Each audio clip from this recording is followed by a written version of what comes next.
There's just nothing quite like it, is there? That moment you step onto a beautiful beach, feeling your toes surrender, sinking into that incredibly soft, powdery sand.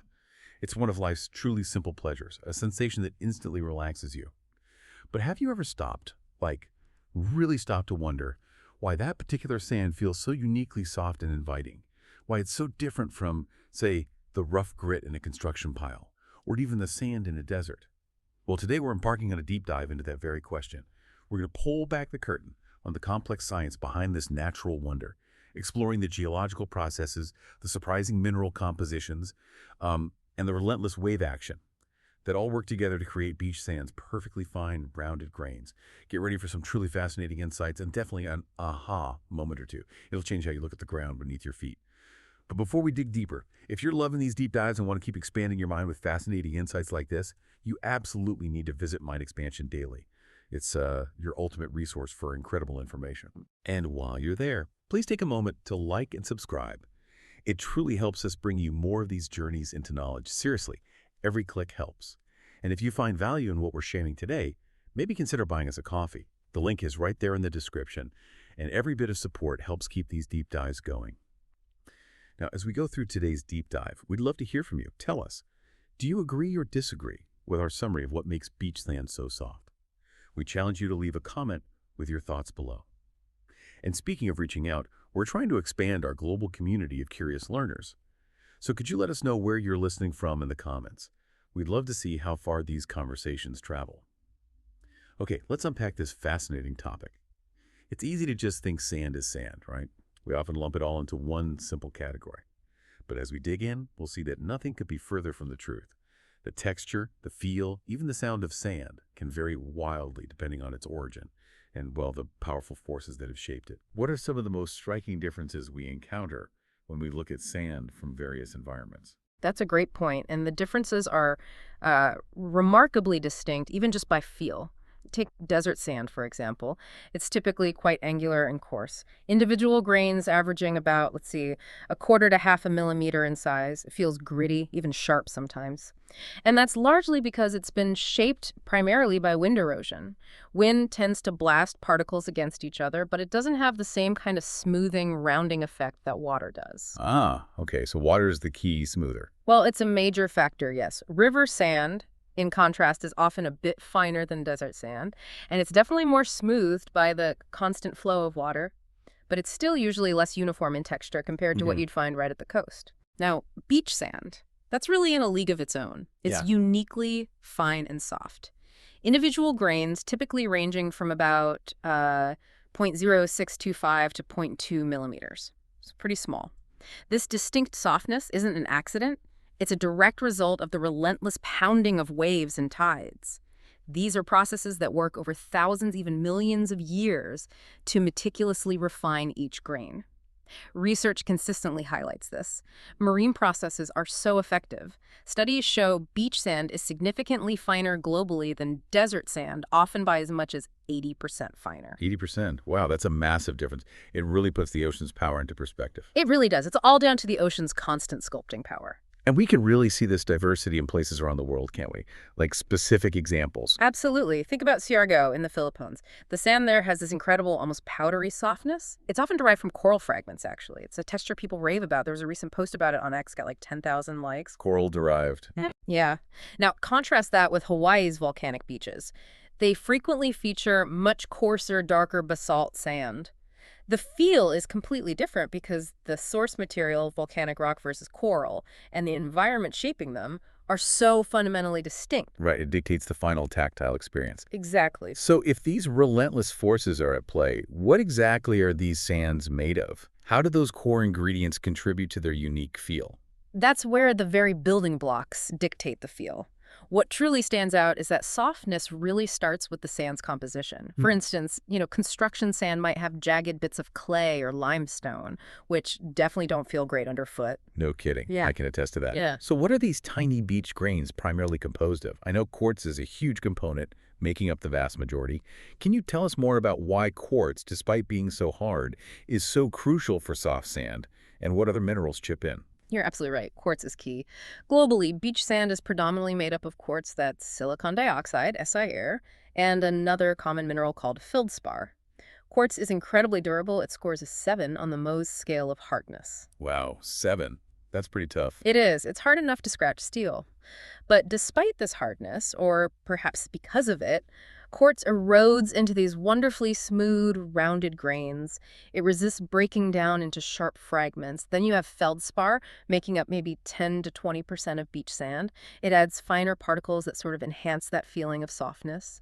Recent USGS reports consistently emphasize that these minerals dominate beach compositions precisely because of their remarkable resistance to break down over geological time. That durability is fascinating. It's like nature chose the perfect resilient ingredient. But I also know tropical beaches often have a slightly different feel, maybe even silkier. There's something else going on there. There absolutely is, yeah.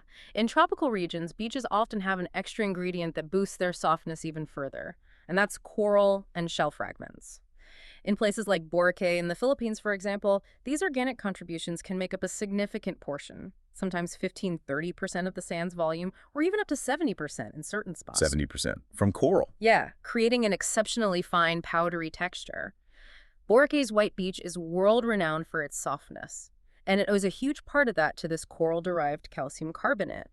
I saw another post on X celebrating that, got something like 12,000 shares. People love that sand. Wow. It's a testament to how living organisms contribute to the very ground we walk on, resulting in what many describe as a velvet underfoot experience. And these compositions aren't just random, they're shaped by millions of years of geological activity, culminating in this distinct, luxurious texture. That's a fantastic description, velvet underfoot.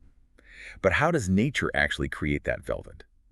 What are the primary forces at play transforming these raw materials into something so uniquely soft? Because here's where it gets really interesting, right? The sheer persistent power of nature shaping these tiny grains. You've hit on the core of it. The primary sculptor, the main force responsible for transforming these grains, is relentless wave action. Waves don't just wash over the sand, they're constantly grinding individual rocks and grains against each other.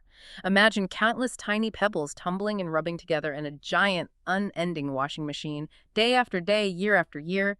This process smooths their surfaces over centuries. Like a natural polishing machine. Exactly. Research in sedimentology has even quantified this. Studies, like one from the Journal of Sedimentology this year, found waves can reduce grain size by about 20% every 1,000 years, eventually creating particles as small as that 0.0625 millimeter mark we mentioned. This constant tumbling is what rounds their edges, which is a stark contrast to the angular, unrefined grains you find in desert sand that don't get that persistent water-driven polishing. So it's not just the brute force of the waves, but this continuous refinement. And imagine other forms of weathering play a role too, right? Like rain and tides. Precisely. Beyond the mechanical abrasion of waves, weathering plays a crucial role in refining the sand. We're talking about both chemical and physical weathering.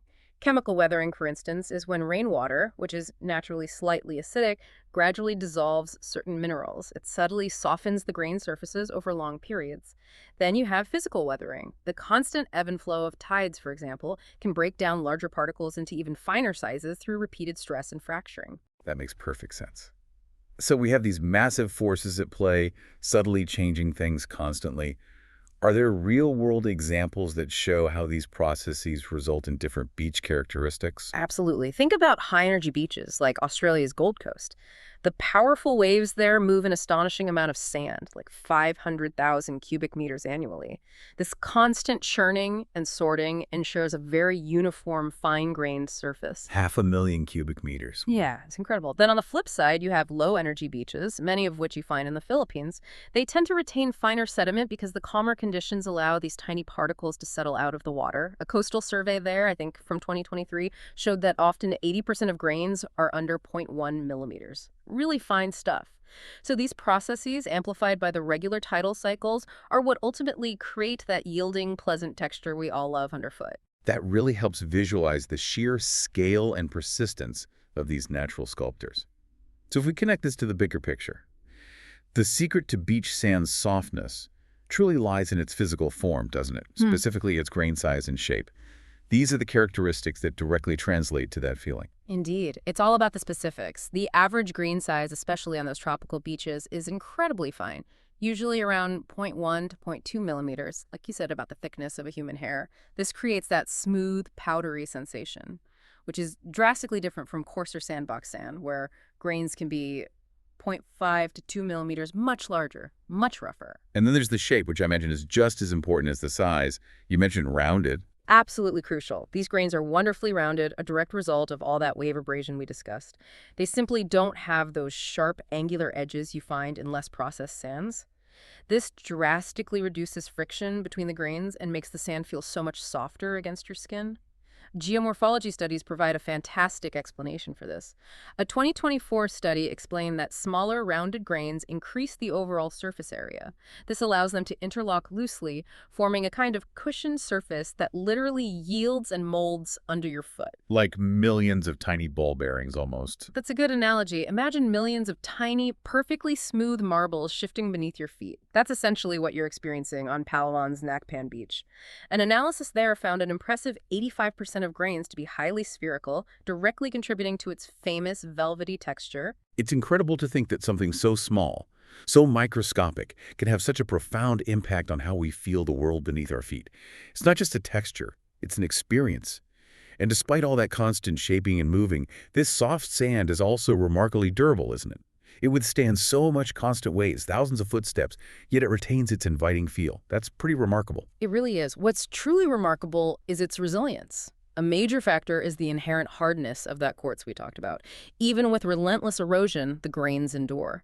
Studies on high-traffic beaches like Miami show maybe only about a 5% annual loss of sand volume from abrasion and transport. Only 5%. Right. With all that traffic and wave action. Yeah, the sand holds its own against powerful forces. Plus, its loose, porous structure is key.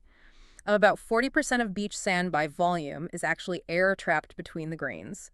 Think of it like a natural cushion beneath your feet. This airy quality is crucial. It prevents the grains from compacting and hardening, even under pressure. It allows the sand to absorb impacts from waves and footsteps and retain its inviting, yielding feel. A coastal engineering report confirmed this. Finding sand retains its looseness in 90% of samples tested. So it's not just durable in its composition, but in its very structure, too. And nature helps maintain that, even in really popular spots. Exactly. This resilience, combined with the constant redistribution of sand by tides and natural replenishment from currents and rivers, helps maintain that softness over time. Beach management reports highlight that natural sand replenishment sustains a significant portion, maybe 60% of beach volume globally. Even in incredibly popular spots like Siargao, which can see, 200,000 tourists annually, the system is designed to sustain itself, maintaining that softness. Remember that ex-post comparing walking on Boracay sand to stepping on clouds? Got 8,000 likes. That durability allows for that consistent experience. Okay, stepping back a bit. What does this all mean beyond the pure science of the grain? This isn't just about geology. It touches on so much more, doesn't it? It really does. This raises an important question. How does something so fundamental as beach sand's softness impact us more broadly? What truly stands out here is its multifaceted significance. Economically, beaches are massive assets. A UN tourism report estimated they contribute something like $1.5 trillion to global tourism annually, and soft sand is a primary draw for millions of people. 1.5 trillion. That's staggering. It is. And think about job creation. In places like the Philippines, famous beaches like Boracay generate a significant percentage of the country's GDP, around 8.6%, and employ millions, something like 5.4 million people. That's a testament to their economic power. Ecologically, soft sand plays a vital role too. It supports a vast array of coastal biodiversity. About 70% of coastal biodiversity relies on these sandy habitats, from tiny microbes forming the base of the food chain to various crab species, nesting turtles, and other marine life. And culturally, well, it's a global icon, isn't it? That recent ex-post celebrating Palawan's beaches for their ecological and aesthetic value got 15,000 shares. It underscores their immense cultural appeal and their role in human well-being and recreation worldwide. Absolutely. So this deep dive into beach sand isn't just about appreciating its beauty, though that's important too.